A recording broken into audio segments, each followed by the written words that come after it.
A man steps through a steel door into a parking lot. Everything he owns fits in a single paper bag. He has a bus ticket, a folded list of phone numbers, and whatever money sat in his account on his last day inside. Within the hour, he faces his first financial decision. He can spend on food now, or he can hold the cash for the ride to wherever he sleeps tonight. His sentence is finished. The financial work of starting over begins this same afternoon. Over the next year, he has to build an income, secure a place to live, get himself to work every day, and meet every condition of his release. Each of those things costs money. Most of them demand money before he has earned any. This is the real price of a second chance. Count it out one decision at a time. Hey, it's CJ, the creator of this channel. If you want to make YouTube videos like this, then topictovideo.com will handle everything for you. Just input your topic, choose a video length, and a full-length video about your topic will come out the other side. I know it sounds simple, but it's true. Try it for free today at topictovideo.com. Now back to the video. His situation has 4 connected parts. The first is a job, the income. The second is housing, an address he can afford and keep. The third is transportation, the ability to reach that job on time. The fourth is supervision, the legal conditions attached to his release, usually parole or probation, which means regular meetings with an officer and rules he has to follow. The 4 parts depend on each other. Employers want a stable address. Landlords want proof of income. The commute requires money before the first paycheck arrives. Supervision appointments take hours out of the work week and cost fare to reach. When one part fails, the others tend to follow. Researchers at the Prison Policy Initiative count how many people are confined in the United States, and their 2025 report added a high-level look at how those confined populations have changed over the past few years. Every shift in those numbers includes people walking out of a gate and into this exact set of problems, one man at a time, one budget at a time. He fills out applications and many of them ask about his conviction. Some employers stop reading at that line. He widens the search to warehouses, kitchens, demolition crews, and night shifts. He is doing this inside a difficult labor market. In June, the Bureau of Labor Statistics counted 1.9 million Americans who have been jobless for 27 weeks or more. That number was up by 286,000 over the year. The figure covers the entire labor market, so it says nothing specific about people leaving prison. It does describe the competition. He's applying for work alongside a large pool of people who have been searching for more than half a year, many with unbroken work histories and clean records. If he lands the job, the paycheck he takes home is smaller than the wage on the offer letter. Taxes come out first. Restitution, court costs, and child support that built up while he was inside can reduce each check. The amount he keeps depends on those deductions. The wage shows what he earns. His Friday paycheck shows what he keeps. Landlords run background checks. They also ask for application fees, security deposits, and often the first month of rent up front. Those costs land before the first full paycheck does. Many men in his position start where the rent is informal, a relative's couch, a friend's spare room, or transitional housing arranged before release. The address matters more than comfort. Employers want one on the application. His supervision terms can require an approved residence, and moving without permission can violate his release.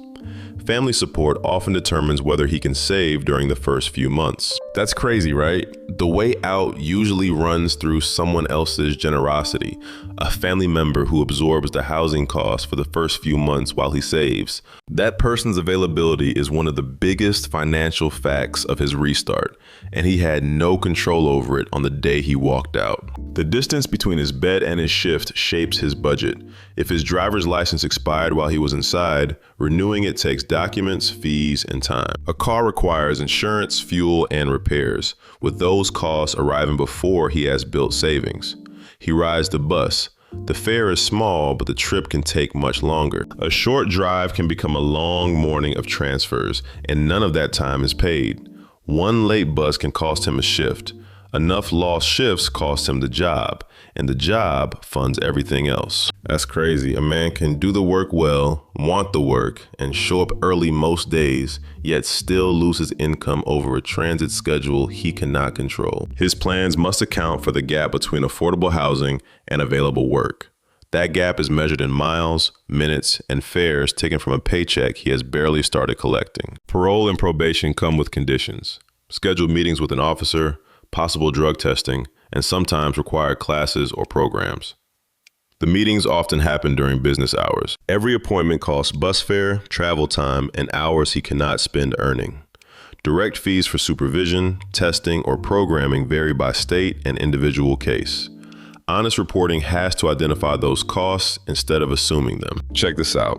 The Bureau of Labor Statistics projects about 7,900 openings each year, on average, for probation officers and correctional treatment specialists over the coming decade. Those officers work in a steady field with its own hiring pipeline. He earns money week to week. He has to fit every requirement around a work schedule he does not set. A single missed appointment can put the entire restart at risk. Compliance means following every condition of his release. Compliance takes time, and he can use that time to earn money. Margin is the money left over after the essentials are paid. It separates a bad week from a disaster. A dead car battery or a lost wallet can become a missed shift, a short paycheck, a late rent payment, and a conversation with a parole officer about instability. The first expense may be small, but its effects can spread quickly. A paycheck alone says little about his stability. Standing in that parking lot with a paper bag, he had to measure how long he could keep his work, housing, transportation, and supervision on track. He measures stability in weeks of savings. He starts with 0 weeks, and each dollar he sets aside helps cover an unexpected expense. The final accounting is straightforward. The job pays a wage, and deductions and any court-ordered debts decide what he keeps. Housing takes the largest share, unless family covers it for a season. Transportation takes money and unpaid hours. Supervision takes time, travel, and possibly fees. Whatever remains is his margin, and his margin decides whether the second chance holds. Stability for him means rent paid from his own income, a dependable way to reach work, a supervision record with no missed appointments, and a small cushion that can absorb one bad week. That cushion may take a year of steady work to build. One emergency can erase it. The price of a second chance is the sum of everything required to keep earning, paid continuously, with almost no room for error at the start. A man in that parking lot holds an opportunity. Turning it into a durable life is an economic project, and nobody hands him the full bill in advance. Understanding that bill is the first step toward judging any second chance honestly. If this changed how you see what starting over demands, subscribe. This channel covers how money has worked across history, and stories like this one show how it works right now. Hey, it's CJ. Before you go, I want to tell you something. Did you know most business owners don't fail because they have a bad product? They fail because they don't get the word out to enough people letting them know about their business.